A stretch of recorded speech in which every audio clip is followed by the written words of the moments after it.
Ako si Andrea, operator ng Espiritusora. Nagamit ito ng tatlong araw na may total 76 meters. Ito po yung printer head.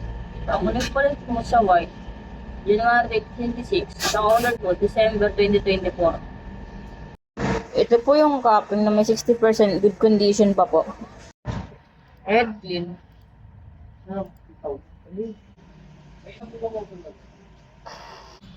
Punasan ng wiper after a head clean. Nozzle check. Ang uling pulit po ng damper, January 2024 sa colored. Sa white naman po, December 2025. Ang waste ng ink nalinis ng isang araw. Ito po yung ABR at ground wire. Ito po yung aming stocks. Ito po yung powder. Ito yung ink white.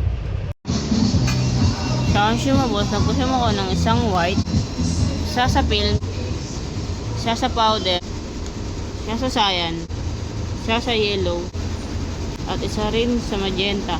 Ito po yung physical inventory, daily output, at daily checklist.